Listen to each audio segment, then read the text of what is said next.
What's up, folks? Khalid May. Local elections, very important, right? This year's local elections just passed earlier this month. Next year, we'll be right back in the thick of things. Oftentimes, we want change without really realizing that what's required for change to happen is that we change how we think and ultimately change how we behave or act. And so the importance of local elections can't be stressed, and this is what we're talking about today. So let's get to it. Let's talk.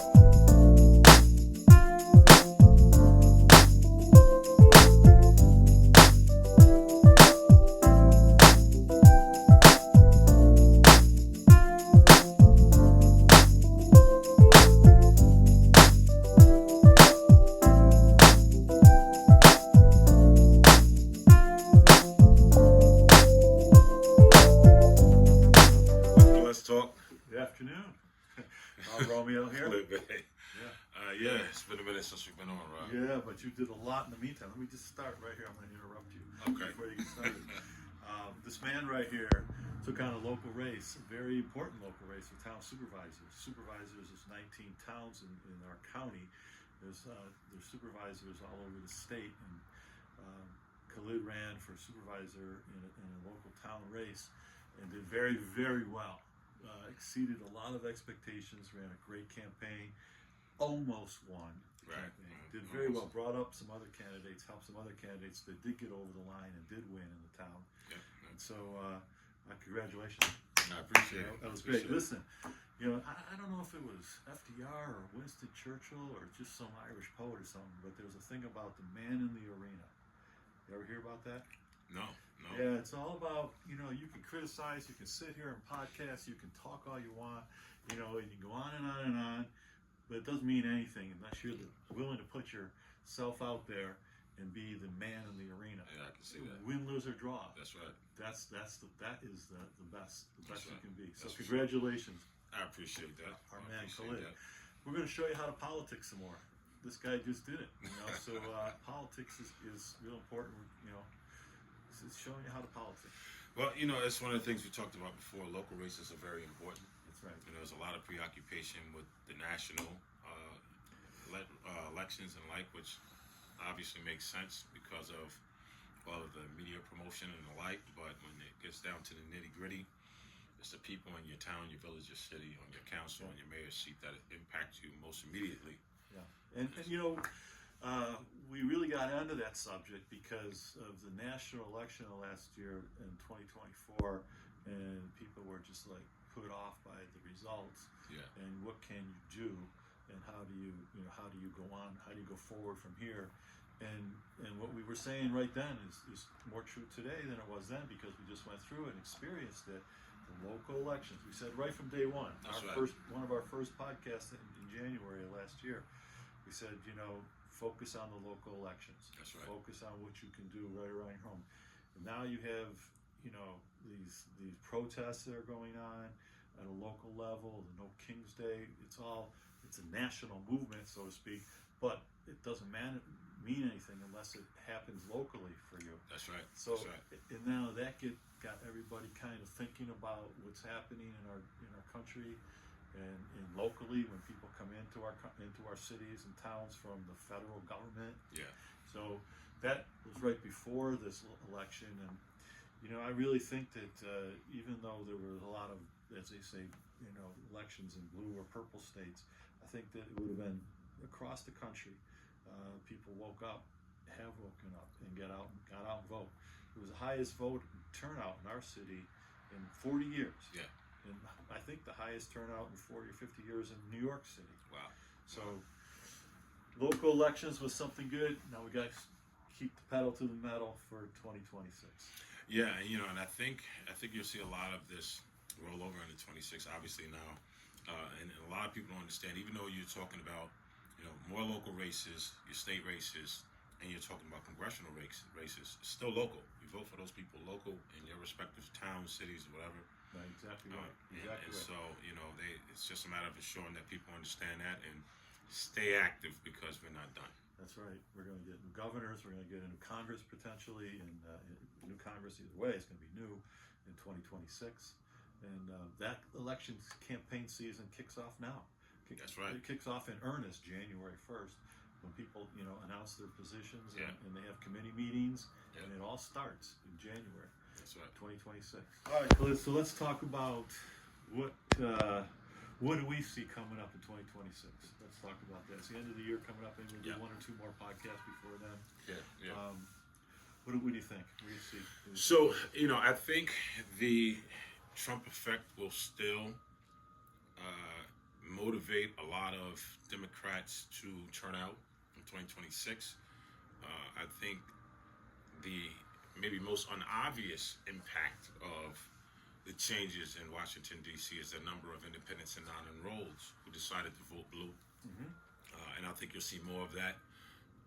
With so many families losing opportunities, when they lost their jobs, federal jobs. A big impact. Before the shutdown, Doge, we went over that. We talked about that. With Musk coming in there with a hatchet, everybody thought it was really funny. Ha ha ha.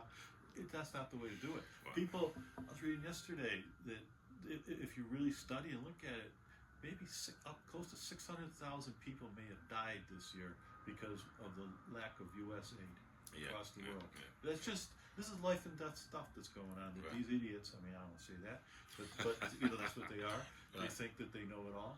And, with these cuts to government services, they don't realize it's life and death. And now we're facing another one when healthcare, comes back on the ballot. Yeah, and there's already been some shaving there, and that's going to be even tougher, certainly going into 26. I can imagine what enrollment will be like in October 26 for people. And people who haven't had to pay premiums before, namely some seniors, will be paying premiums.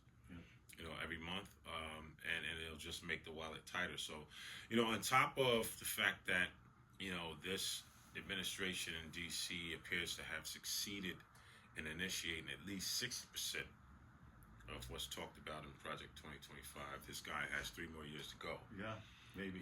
And the only thing I think pumps the brakes on that is mid-year elections. That's right. That's going to be a big factor. Yeah.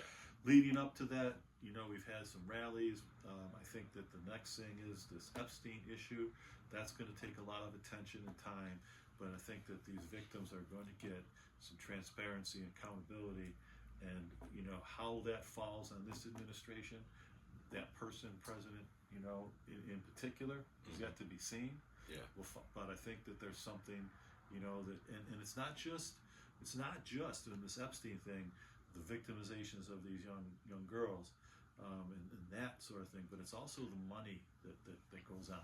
Because I think when they get into this and they find out, what money went through whose hands and got back to who, and the amounts and the wire transfers and so forth, I think that's going to be a big thing too. So that's one thing we put that in a box and watch what happens. That should be interesting. With that, and then the other thing we talked about the last time was I do not believe, and I am a big fan of Neil Katyal, the constitutional attorney, who argued the tariff case in front of the Supreme Court. Possibly the Supreme Court will maybe do the right thing and strike down the president's right, so-called claim that he can set tariffs whenever he wants to, and it's really a congressional issue. Yeah. I love how, the price of goods keep going up, and he says, "Oh well, I'm going to just roll back some tariffs on some specific thing. Roll back the tariffs that you put on in the first place to cause the problem." Prices to go up. Yeah, and unfortunately, prices won't go down regardless of what he does at this point. That's I think 2026 will arguably be the toughest year for the citizen. During the Trump era. I said that too when they ended the shutdown. I think we have to be ready. Because the Republicans are never going to concede on the ACA, the Affordable Care Act. No, they're never going to do it. Their mission in life is to get rid of that thing completely. And they'll say all kinds of things that aren't true about it. Okay, it isn't perfect, and costs are up. And we should get after the insurance companies for making too much of a profit. So you have to work it. You have to keep busy on it. But to get rid of it is the wrong solution. But that's what they want to do. So they will never concede on it. So I think that some pain is on the way. for many, many, many millions of people. And You you know, have to be ready for that. it's funny, as a guy who's an insurance guy, I watch a lot of commercials and things where people are saying, using this as an example, the attempt is to make the insurance agents a scapegoat, saying that you're paying a lot of money, paying agents commissions. The when agent, commissions no, are 8%. That's not where the problem is. No, it's That's not it's the premiums. Yeah, It's the companies. trust me, the agents aren't making any money. No, they're hardworking people. Like That's right. These people are going to work, trying to make a living. How do you make a living but for getting a commission? That's But right. your commission's only going up based on the premiums going up, That's and right. that's going up on the companies. And the question that you have to look at is, how much profit are these companies making versus the last year versus 10 years ago? Oh, wow. It's the profit It's level. insane. And if that could be cut, and from the profits, how much goes back to shareholders, or how much are going to the CEOs, and how much are going to the the C-suite? Therein lies the question. So we had a historic outcome in the city's election. Yeah. The first, I say, brown person elected as mayor in the city of Syracuse. And it turned out to be a big thing because it wasn't just Syracuse. A friend of mine, Dorsey Apley, is elected mayor of Albany as well. Yeah, and you almost town supervisor. Almost town supervisor. Quite the wipeout in the election. Yeah. Locally here. But I think interesting time going forward. Well, first time I'll say this, when I was a county chair, we had a thing called Flip the Ledge. Mm-hmm. It was 20 years ago. That's a stretch. It's Right. always been a stretch for the Dems to take over a Republican ledge that's been in power for 50 years since the beginning. Yeah. I think there was one time in the 70s, early 70s, that the Dems had. But the ledge flipped. The ledge flipped. So now you have, a woman as the chair of the ledge, Majority leader, that's a right. majority leader, Hispanic majority leader. Right. And real interesting. It's going to be interesting to see how our county executive works with them. I think they'll work well. I think that they'll work well together because they're good people, and I think things will progress well for the county and the towns, going forward. But then you have what happened in New York City. What's going to happen there? What are your thoughts? New York was interesting, and I think even some of the policies that were or are considered by the victor are equally interesting. Mm-hmm. And I'm gonna be honest, I am not sure what the future holds for New York City. Yeah.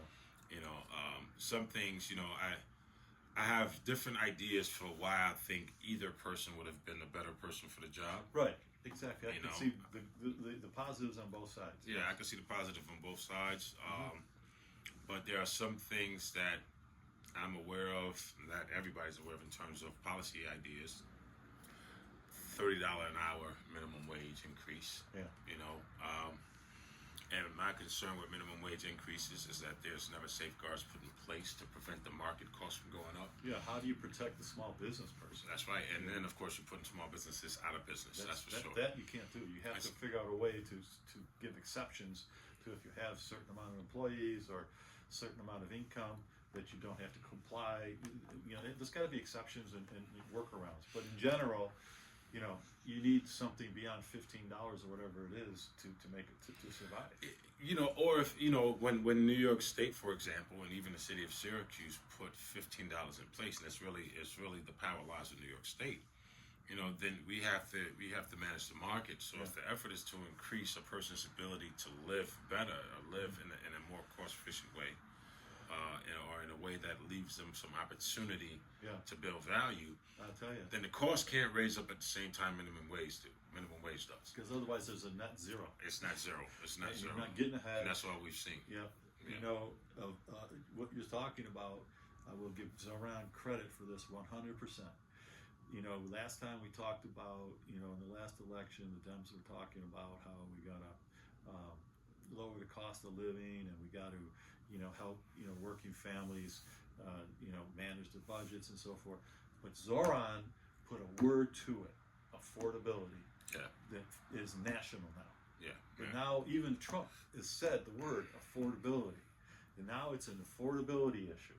It always has been the economy, but we're talking not about the economy. We're talking about affordability.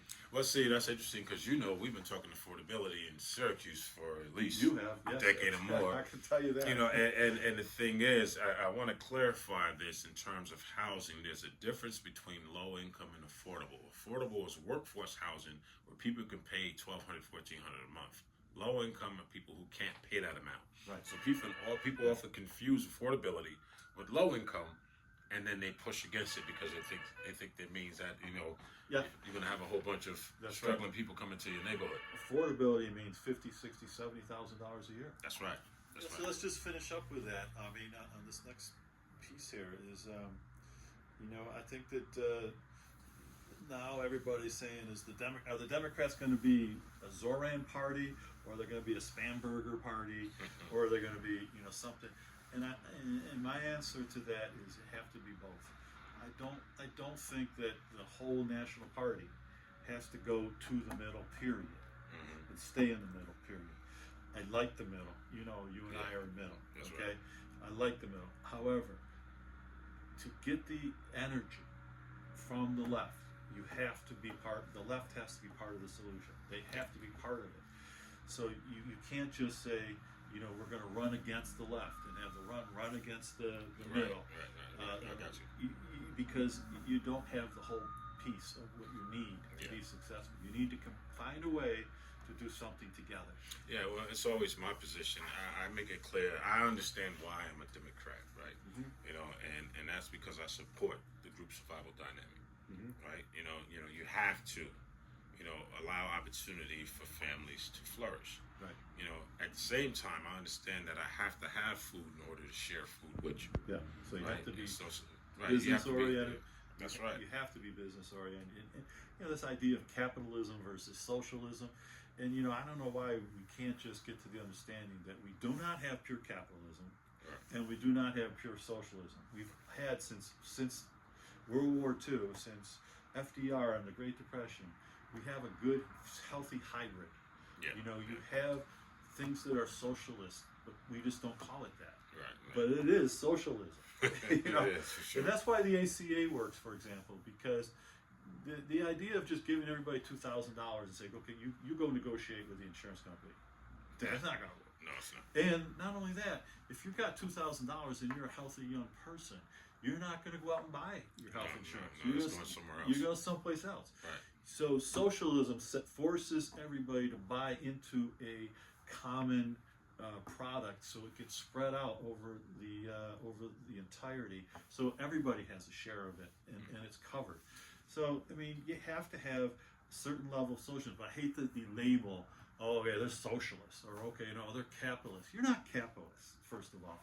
Capitalists went out in like the turn of the century. Right. When buildings were built without fire codes, and the capitalists said it's cheaper to build it this way, and then it burned down and killed everybody, and states came in and said, okay, you got to have fire insurance. Right. That's not capitalism. Yeah. Okay, those regulations are not pure capitalism. So when you want your roads built and your bridges built, that's not capitalism that does it. Right. Okay, Right. so the idea that I'm a capitalist and you're a socialist, so you're bad and I'm good, has got to be explained better, so people get understand it, and a healthy mix is what we need. I think that's part of the problem. For so many years when I was in school, when you was in school, socialism had a certain label. That's right. And so today, for many people, it still has that old label. There's no question about it. And that's what makes it hard for people to accept the idea, because we remember how it was talked about before. Yeah. Well, we were talking about fighting, the Vietnam War. That's and, right. And the communists. Cuba, right? The communists. That's right. Cuba is socialist, and it didn't work there. Right. But that's pure socialism. That's pure communism. Well, I think that's ultimately the thing. The constructs, the secret word, or the code wordism that people may not necessarily have any real clarity on the nuances. Yeah. Like you just mentioned, that's pure versus not. They don't know the difference, right? I think the easiest place to start is just think about Social Security. It says that word social in it. Social Security is a form of socialism. Do you like it or not? Right, right. Do we need it or not? Okay, it's been around, for almost 100 years now. Yeah, It's close to getting on 100 years. Yeah. So I think you can get there. Yeah. I think, and as I said with our politicians, you know, I think that there's got to be a way that an AOC can get together with a Bashir or a Newsom or a Shapiro, Right. and then you have a coalition that works nationally. Right. Okay, and Yeah. brings excitement. You mentioned the independents came out strongly this last election. Yeah. But I think if you drill into it, not just independents, but independents, it's also young. Right. Young people are voting more and more and more. They're looking for something. Mm-hmm. So you can't, and if the young people like an AOC or a Zeran, you can't say, well, they're not right for the country. Well, and declare it was the independents and the unenrolled. Yeah. The unenrolled is the larger number. Yeah, So the unenrolled people yeah. are dissatisfied with the labels Right. of That's Democrat right. Republicans, so they Yeah. go unenrolled. But if you look into the unenrolled, I've got to believe that most of them are under 40. Not the ones I saw. Oh, But maybe. maybe you're right. Yeah. I think in most instances you're right. I think if we look at the whole of it, because young people are just looking for something different, That's right. they're not assigning to any particular group. Yeah. I think they are in large number young people under 40. You know, but I think it's a statement about the need for, to your point, finding that that equilibrium. Yeah. Right. Finding that balance between, you know, the type of effort you have to build in terms of capitalism, what it means in its essence, you know, and the need to care about the other person, you know, and it goes back to my point about the individual versus the group survival dynamic. I don't see the versus. Yeah. It's a blend of both, Yeah, right? I think that's what we got to look for. Yeah, yeah. And we got, I don't know if social media's going to pull them together, or if they can get together on, you know, some talk shows, or, you know, what it comes out to, or get together at a rally. But you can't just have one and then the other and then go at each other in a primary. But to get together means to admit when the other side has a great idea. That's it. And therein lies the problem. I think Right. that this will, you know, I think we're getting there. You know, it's a little bit of political suicide to say, you know, I like that ideas Democrats came up with. I like the ideas and just one idea in Project 2025. Yeah. I think, you know, both sides are concerned about the crucifixion, Yeah. you know, and if they went that far. And until that type of dialogue could be had, Right. you know, it's hard to reach a point of Now you're talking balance. about government by consensus once we get through the election. Yeah, that's right. That's the way it's supposed to be. That's the way it's supposed to be. You want to hit the last one? Just remind people that every year there's an election, and chances are it's local. So you got to make sure you vote. If you're looking to change the circumstance, you got to vote, and you got to vote your interests. Yeah, stay involved. There's a lot of things you can do. These protests are good. I'm looking for boycotts on certain, you know, companies coming up, and just stay active and involved. And good things are on the horizon. That's right. After with some financial pain coming too. Yeah, for sure. All right. 2026 will be rough, so get ready. All right, here we Live are. Bay. Rob Romeo. Catch you on the next one. Okay.